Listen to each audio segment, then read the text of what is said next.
Hi, I'm Aaron, and this is Talk Nerdy. Today we're going to be talking about Foundation, written by Isaac Asimov. Bottom line, should you read this book?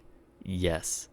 My favorite part of this book is the idea of using math and science on a grand scale to predict the future of society. Now, the actual data on the book. It was published in 1951. Actually, it started as a collection of short stories that were released from 1942 to 1950. I want to put that in perspective for you. This sweeping story was written prior to color television. Holy moly, that is impressive. Total pages on this one is 255. Is it part of a series? Oh, heck yes. We'll get into that at the end of the video. But just know there's a Foundation set as well as a much larger set of books in the same universe. Of note, there may be slight spoilers. I'll try to keep them to a minimum, especially if there's a huge plot reveal. Enough with the jibber jabber. Tell me about the story. Okay, so the main character in this story is Harry Seldon. Go ahead and cue gratuitous use of Wikipedia to make me sound smarter than I really am. The Foundation series is a science fiction book series written by American author Isaac Asimov. It was first published as a series of short stories in 1942 to 1950, and subsequently in 3 collections in 1951 to 1953. For 30 years, the series was a trilogy: Foundation, Foundation and Empire, and Second Foundation. It won the one-time Hugo Award for Best of All Time Series in 1966. Asimov began adding new volumes in 1981 with 2 sequels, Foundation's Edge and Foundation and Earth, and 2 prequels, Prelude to Foundation and Forward to Foundation. Okay, so now my words on it.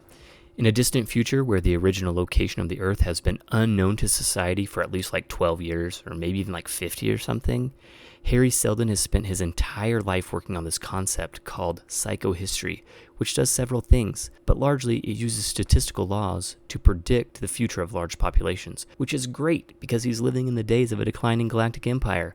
Bad news though, his maths, they make people angry. Why? Why would anyone get mad at math? Well, it's the same reason people get mad at the scale when they get on it. It just reports back to you all the bad decisions you made up to that point. But with psychohistory, it even says you're unlikely to lose all that. Holiday 5, which we all know is a Holiday 10, Steven.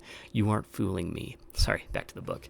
Harry predicts that the galactic empire will fall and will plunge the entire galaxy into a dark age lasting 30,000 years. That's a really long time, y'all. Well, critics don't want to hear that. They want to be told how to fix it. Guess what? You can't. It's too late. But Harry says that you can lessen the Dark Age to just 1,000 years. In order to do that, Harry needs to set up a foundation that will save all of mankind's knowledge into an encyclopedia. Quick aside to all you young whippersnappers under the age of 35, there used to not be an internet or Wikipedia that allowed you to look up anything. Instead, you had a small Wikipedia at your house called an encyclopedia, or Paedia, if you want to annoy people.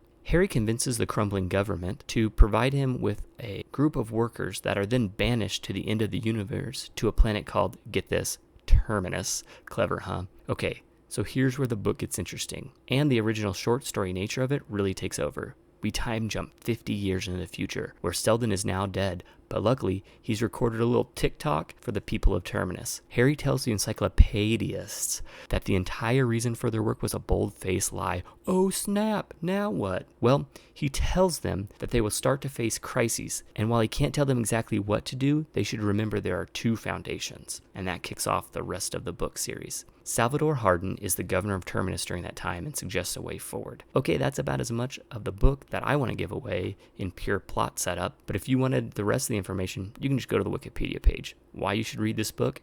Asimov is at his best when he's delivering concise writing about a concept that really only gets discussed for 2 or 3 chapters. Then we time jump. The idea of technology as a religion, pitting stronger foes against each other, planned obsolescence, pure capitalism. All of these ideas are covered, and where I started my reading journey with Tolkien, who would spend in a chapter just talking about a single leaf, Asimov spends a chapter talking about an entire millennia. Okay, the dated elephant in the room. The book was written in the 1940s, so you won't see a ton of empowered females or character development.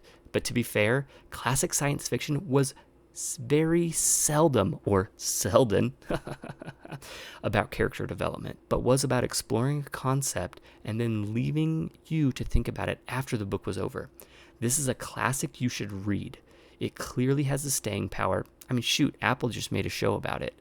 If you like this book, you may try out I, Robot by Isaac Asimov, published in 1950, is a collection of short stories and is a reason we have robots, as well as the 3 laws of robotics. And as much as I love the 2004 Will Smith movie, it isn't the same at all. A Canticle for Leibowitz by Walter M. Miller Jr., written in 1959, is a post-apocalyptic book about the rebuilding of society. And Dune by Frank Herbert, published in 1965, which is an epic that spans a very large time similar to these events. Well, that's it. Let me know what you think about this format, and I appreciate you sticking around.